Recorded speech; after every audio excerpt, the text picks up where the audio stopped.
How do you know what you know पुस्तकाचा मराठी अनुवाद chapter 9 भाग 6 ब ज्ञानाचे संपादन विरुद्ध अज्ञानाचे निर्मूलन.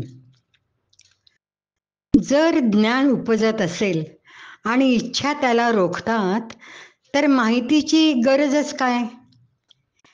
हे दोन्ही एकच असं का गृहीत धरू नये? जेव्हा माहितीवर चिंतन केलं जातं तेव्हा इच्छांचा जोर कमी होतो.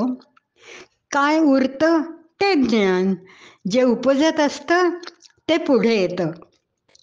त्यामुळे ज्ञानासाठी ठराविक पद्धतीची माहिती असण्याची आवश्यकता नाही. पुष्कळ जण भक्ती, समाजकार्य, संगीत या क्षेत्रात गेले आणि त्यांनी सारखीच ज्ञानाची श्रेणी मिळवली आणि आयुष्याकडे बघण्याची दृष्टी ऋषींसारखी गाठली. म्हणून ज्ञान मिळवण्याकरता इच्छा कमी करण्याची गरज आहे, माहितीची नाही. माहिती ही फक्त ज्ञान मिळवण्याच्या अनेक पद्धतीतली एक पद्धत. रामकृष्ण परमहंस हे देवी कालीचे परमभक्त. तरीही त्यांचे शिष्य थोर विवेकानंद त्यांना सर्वात महान ज्ञानी म्हणायचे. याचं आश्चर्य वाटतं, कारण रामकृष्ण सुद्धा स्वतःला कालीचे भक्त मानायचे. भावनिक किंवा बौद्धिक विकासाच्या प्रगतीपथावर भक्त आणि ज्ञानी यांचा सारखाच दृष्टिकोन आढळतो.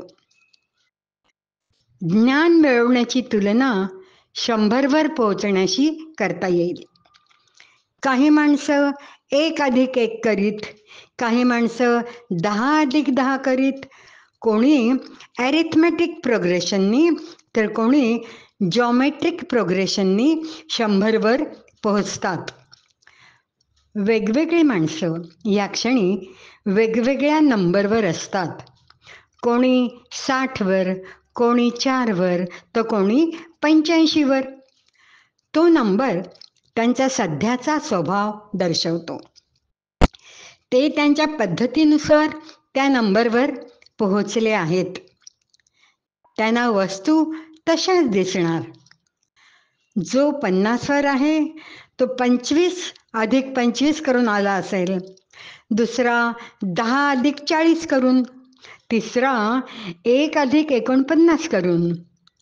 कसंही करून ते तेथे पोहोचले. त्या सर्वांची दृष्टी आणि समज 50वर असताना सारखीच असते, त्यांचे एकमत असते.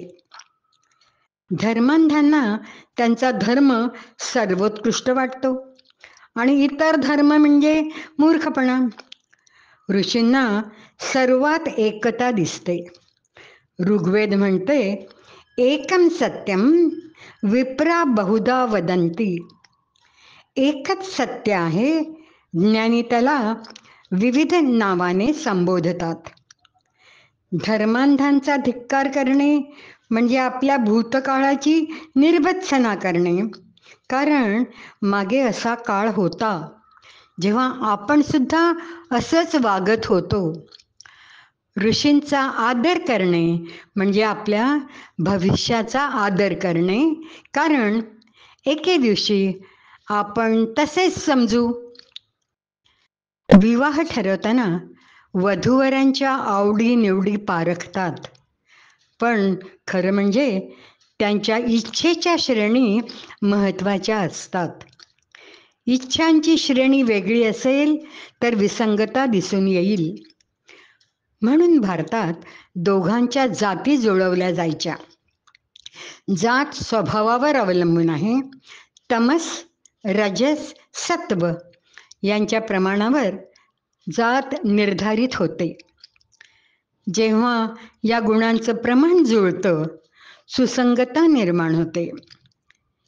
या पद्धतीत समस्यांची सुरुवात झाली जेव्हा जातीचा संबंध जन्माशी जोडला गेला. म्हणून ती पद्धत निरुपयोगी ठरली. पाश्चिमात्य जगतात राजघराण्यातील व्यक्ती सामान्य वर्गातील व्यक्तीशी लग्न करू शकत नव्हती. कल्पना करा, वैश्य मुलीने क्षत्रिय मुलाशी विवाह केला. क्षत्रिय राजेशाही थाटात वावरतात, दान करण्याची त्यांना हौस असते. वैश्य मुलगी व्यावसायिक प्रवृत्तीची, त्यामुळे आपण दान केल्यावर काय मिळेल याचा अंदाज घेते. कोण बरोबर कोण चूक हा वाद व्यर्थ आहे. प्रश्न हा आहे की दोघांचं सामंजस्यपूर्ण सहजीवन होईल का, त्यांच्यात सुसंवाद घडेल का.